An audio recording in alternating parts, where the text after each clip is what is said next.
যে কৰিমগঞ্জত দুখন জিলা হাইলাকান্দি আৰু কৰিমগঞ্জৰ আসনখিনি আচলতে বিজেপিৰ পক্ষতে যথেষ্টখিনি বিধায়কসকল যিহেতু গৈ বিজেপিত যোগ দিছিলে দুগৰাকীকৈ কংগ্ৰেছৰ বিধায়ক উত্তৰ কৰিমগঞ্জ আৰু দক্ষিণ কৰিমগঞ্জ এই দুটা সমষ্টি দুগৰাকী কৰিমগঞ্জ সংসদীয় সমষ্টিৰ বিধানসভা ভিত্তিক আপডেট কিবা আছে নেকি বিশেষকৈ হাইলাকান্দি আৰু কৰিমগঞ্জ এই দুইখন জিলাত কি ধৰণৰ ৰাজনৈতিক প্ৰেক্ষাপট এই মুহূৰ্তত ৰাজহুৱা হৈছে অকণমান জানিবলৈ চেষ্টা কৰিম মই অকণমান যদি ডিটেইলছত যাওঁ তেতিয়াহ'লে দেখা যাব যে কৰিমগঞ্জ সমষ্টিটোৰ ভিতৰত আমি যদি হাইলাকান্দি জিলাখনৰ কথা ক'বলৈ ধৰোঁ হাইলাকান্দি জিলাখনত তেতিয়াহ'লে দেখা যাব লক্ষ্য কৰিব হাইলাকান্দি জিলাৰ যি দুটা সমষ্টি সেই দুটা সমষ্টিত কিন্তু এই মুহূৰ্তলৈকে দেখা গৈছে যে কংগ্ৰেছৰ প্ৰাৰ্থীগৰাকীয়ে অগ্ৰগতি লাভ কৰি ৰাখিছে আৰু তাত এক প্ৰকাৰ AIDF নিশ্চিহ্ন হৈ গৈছে হাইলাকান্দি সমষ্টিত আমি যদি চাওঁ প্ৰথম ৰাউণ্ডত AIDFে মাত্ৰ 159টা ভোট পাইছে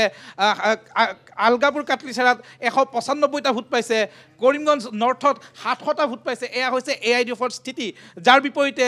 দেখা যদি যায় কংগ্ৰেছৰ প্ৰাৰ্থীগৰাকীয়ে লাভ কৰিছে 5554টা ভোট আৰু বিজেপিয়ে লাভ কৰিছে 4031টা ভোট এয়া হাইলাকান্দিৰ প্ৰথম ৰাউণ্ডৰ ভোট এনেদৰে আমি সামগ্ৰিকভাৱে চালে হাইলাকান্দি জিলা সপক্ষে যদি আমি চাওঁ হাইলাকান্দি জিলাখনৰ প্ৰথম তিনিটা ৰাউণ্ডত কিন্তু বিজেপিৰ প্ৰাৰ্থীগৰাকীয়ে 39,426টা ভোট লাভ কৰাৰ বিপৰীতে কংগ্ৰেছৰ প্ৰাৰ্থীগৰাকীয়ে 51,638টা ভোট লাভ কৰিছে ইয়াৰ বিপৰীতে AIDF যি AIDFৰ এটা সময়ত দুৰ্গ আছিলে